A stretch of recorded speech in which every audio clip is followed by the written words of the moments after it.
Teorema del muestreo. Este producto multimedia está presentado por Jairo Eduardo Rivas Escobar, Jorge Armando Rego Patiño, Juan Carlos Suárez y Fuentes, Cristian Felipe Vargas Rodríguez, Nicolás Castro Aguilar y David Mauricio Cristancho Bello.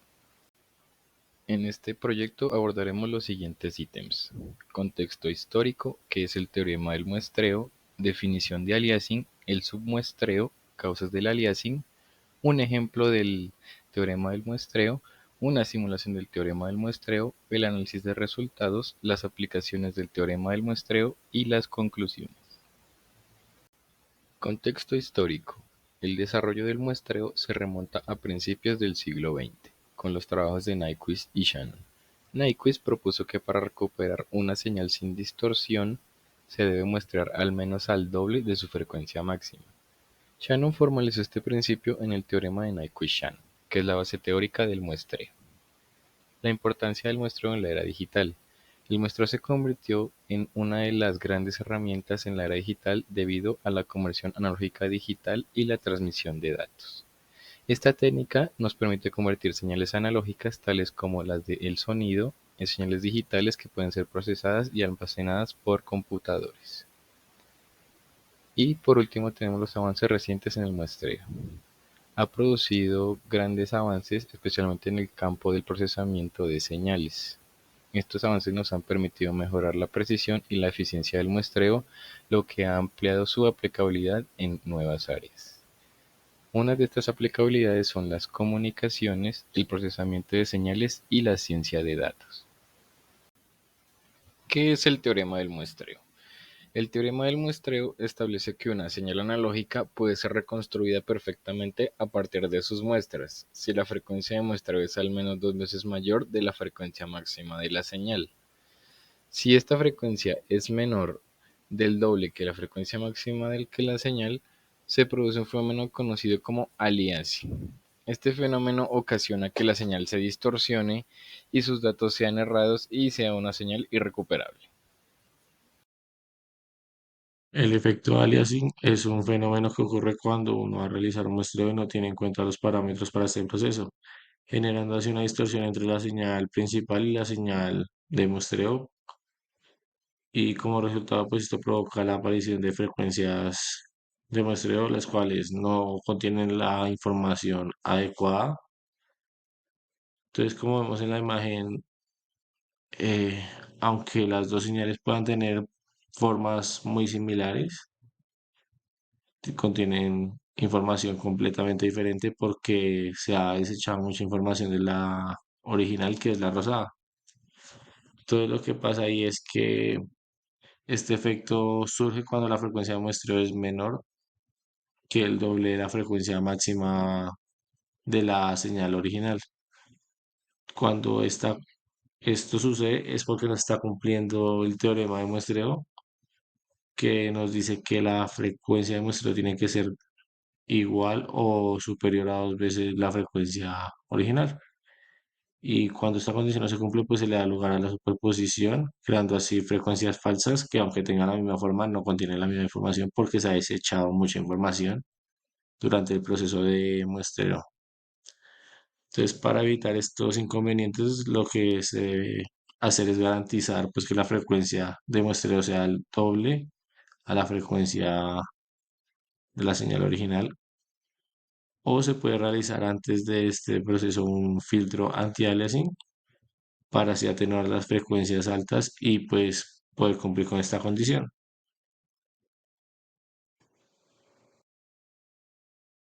El submuestreo es un proceso para reducir la tasa de muestreo de una señal. Entonces consiste en solo conservar un subconjunto de muestras originales y disminuir así la cantidad de información de esta señal. O sea que el propósito de este submuestreo, de este proceso, es reducir el tamaño de los datos y los requerimientos del procesamiento, especialmente es útil en la compresión pues, para las señales.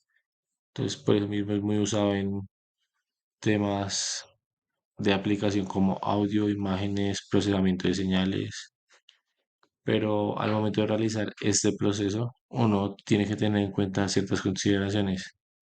como lo es el aliasing, que pues es importante tener en cuenta al realizar el submuestreo porque pueden surgir frecuencias erróneas si no se aplica adecuadamente un filtro antes del proceso de submuestreo. O también se puede tener en cuenta que es un proceso en el cual pueden haber pérdidas de detalles. La reducción de la tasa de muestreo puede conducir a la pérdida de detalles finos de la señal original, lo que debe ser evaluado según los requisitos de la aplicación. Entonces hay que tener cuidado al realizar este procedimiento. El anti-aliasing es una técnica que se utiliza para resolver el problema del aliasing, suavizando las líneas dentadas y los patrones irregulares en las imágenes obtenidas de esta técnica. La técnica de anti-aliasing funciona mediante la adición de píxeles adicionales pues alrededor del borde de las líneas y los patrones para así suavizarlo.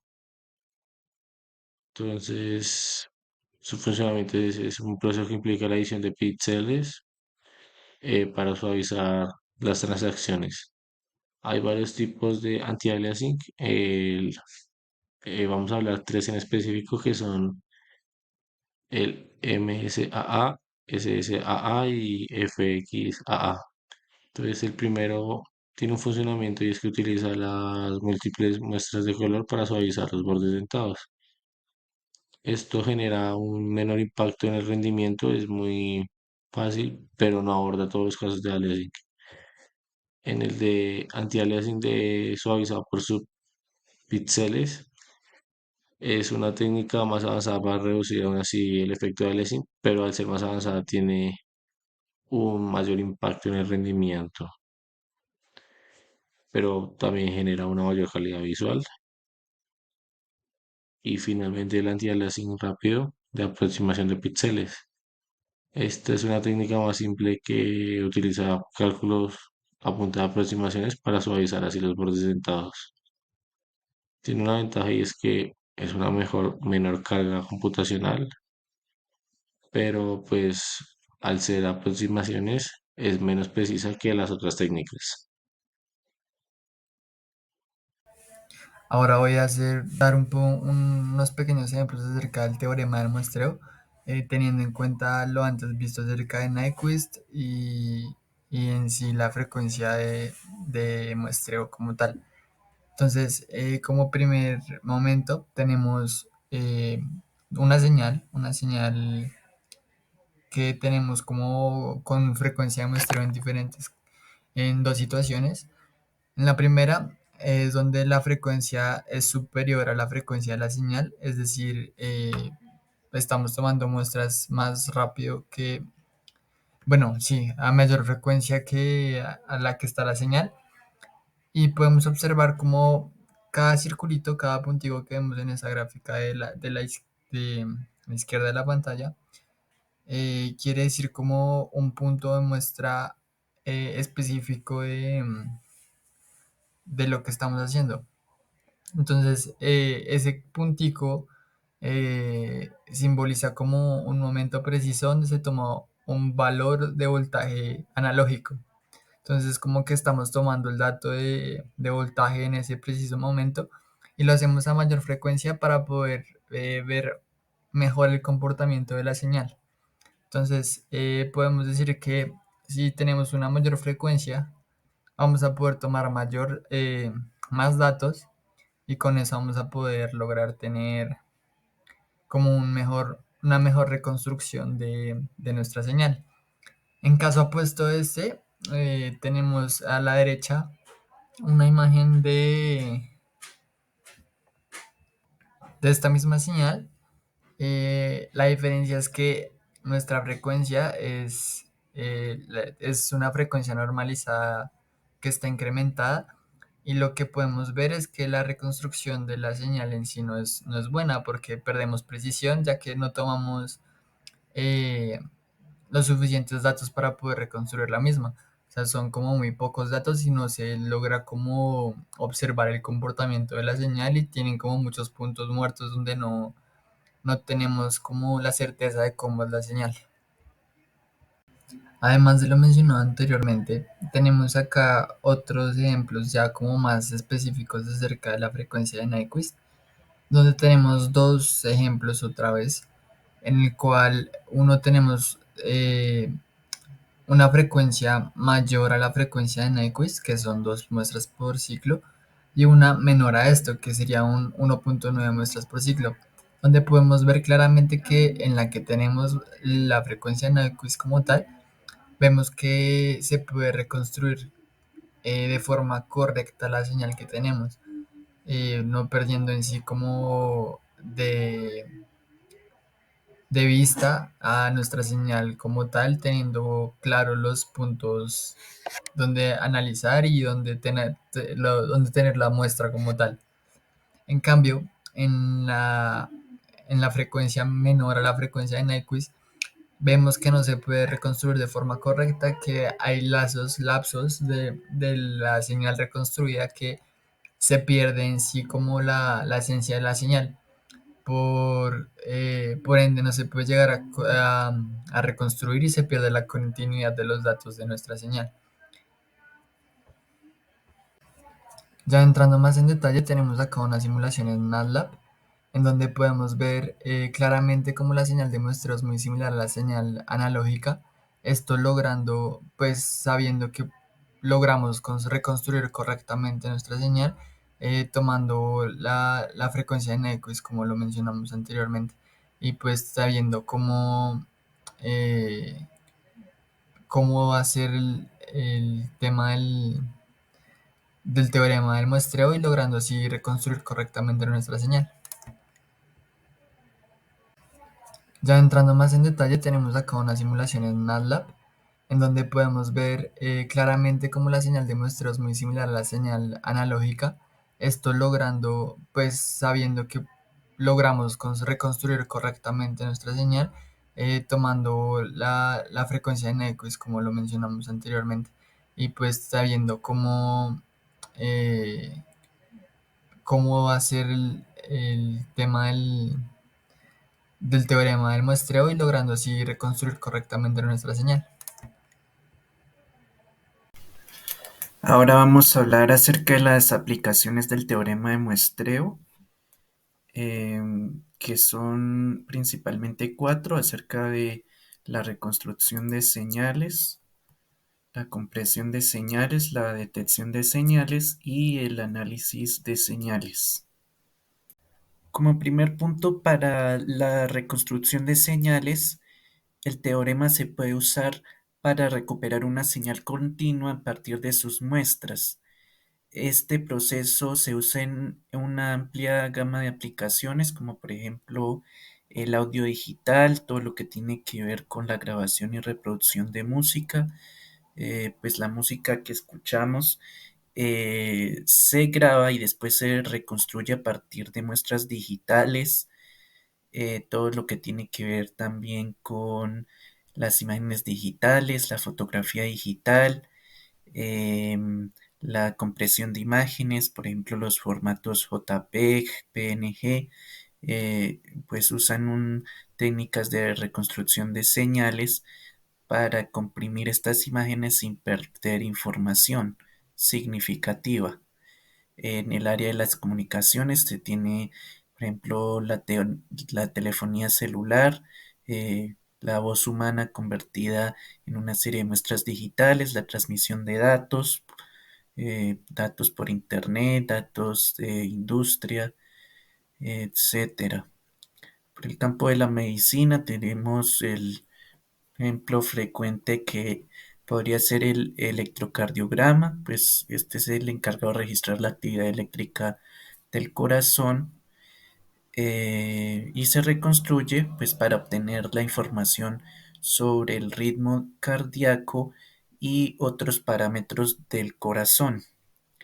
También se pueden ver en detección de objetos, los radares, en la geofísica, por ejemplo, en la exploración de recursos humanos.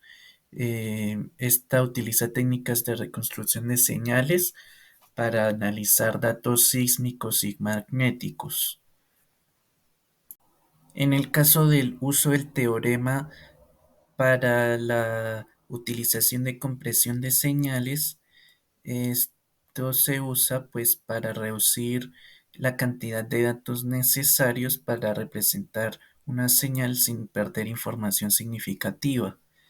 Pues, esto se usa, digamos, en los espacios de almacenamiento, todo lo que tiene que ver con compresión de audio, de video, música, películas y cualquier otra forma de contenido multimedia en archivos comprimidos, .zip, .rar, todo lo que tiene que ver con la reducción del ancho de banda en la transmisión de datos. Pues, por ejemplo, en el caso del ancho de banda, permite transmitir información a través de redes de comunicación con menor ancho de banda.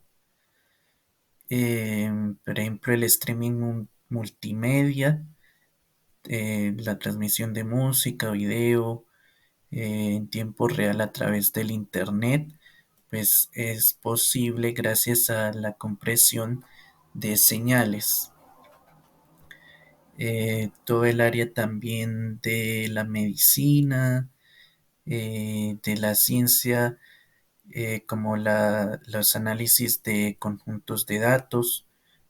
Por ejemplo, esto puede utilizarse para reducir el tamaño de grandes conjuntos de datos, pues facilitando su almacenamiento.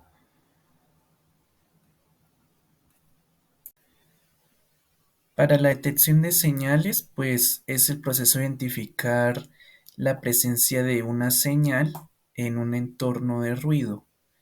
Esto se usa también en las telecomunicaciones, en el procesamiento de imágenes también, por ejemplo, todo lo que tiene que ver con el reconocimiento de objetos, pues esto se utiliza en la detección de señales para identificar los objetos en una imagen. La detección de bordes también en el procesamiento de imágenes para identificar los bordes de una imagen. En los sonares para la detección de submarinos, para búsqueda y rescate también, para localizar objetos y personas, en el control de calidad también, para la detección de defectos, pues estos sistemas de control de calidad usan la detección de señales para identificar defectos en productos manufacturados y en fin. Y como último ítem, el análisis de señales, pues es un campo de estudio pues, que se dedica a la extracción de información de señales y esto puede abarcar todos los últimos tres ítems anteriores. Eh, Como incluye pues estos tres ítems anteriores, también podemos encontrar aplicaciones en las telecomunicaciones, por ejemplo, todo lo que tiene que ver con la modulación y demodulación de señales en los sistemas de comunicación, el análisis espectral para identificar y medir la potencia de las señales presentes en un canal de comunicación, los radares, el- la radioastronomía para estudiar la emisión de radio de objetos celestes y la seguridad pues también utiliza el análisis de señales para identificar digamos intrusos o actividades sospechosas. Algunos ejemplos específicos también pueden ser el análisis de voz para el reconocimiento de hablantes, el análisis de imágenes para el diagnóstico de enfermedades, el análisis de sensores para el control de procesos industriales y el análisis de datos financieros para la detección de fraudes. Bueno, a continuación le vamos a presentar sobre las aplicaciones que tiene el teorema de muestreo o más conocido como teorema de Nyquist en la industria. Entonces tenemos como aplicaciones las siguientes áreas como la medicina y biotecnología, la automatización y robótica y el procesamiento digital de señales. Entonces en el área de medicina y biotecnología, el teorema de Nyquist se puede evidenciar en el monitoreo de señales cardíacas o las imágenes médicas digitales. Este teorema de muestreo es fundamental para asegurar la exactitud en la captura y en los datos. En el contexto de aplicaciones de control automático como en el de control, el teorema de muestreo se emplea para calcular la frecuencia de muestreo requerida para asegurar una respuesta veloz y precisa del sistema. Pues ya que si no se hace este monitoreo, pues o sea, la respuesta de los robots pues será de una manera muy lenta. Y por último, dentro del procesamiento digital de señales, que es como en la música digital, la ingeniería de sonido y la visión por computadora. El teorema de muestreo se emplea para establecer la frecuencia de muestreo idónea que garantice la fidelidad de la señal original. Gracias a lo que hemos aprendido a lo largo de esta presentación, podemos observar que el teorema de muestreo representa un principio crucial en la conversión de las señales analógicas a digitales, asegurando la preservación precisa de la información contenida en una señal original. Al establecer una relación entre la frecuencia de muestreo y la frecuencia máxima presente en la señal analógica, se evita el aliasing, una distorsión que podría comprometer la integridad de los datos. Al igual, su importancia radica en la capacidad de determinar la frecuencia de muestreo necesaria para una señal dada, lo que permite optimizar el uso de recursos computacionales y el almacenamiento en sistemas digitales. Esta teoría es fundamental en campos como la teoría de la información y el procesamiento de señales, que es la base sobre la cual se construyen numerosas aplicaciones prácticas en áreas tan diversas como la medicina, la ingeniería y las telecomunicaciones. En conclusión, el teorema de muestreo no solo es un principio teórico, sino una herramienta esencial en el área digital, proporcionando los fundamentos necesarios para la correcta representación y análisis de señales y sentando unas bases para amplia gama de aplicaciones tecnológicas y científicas.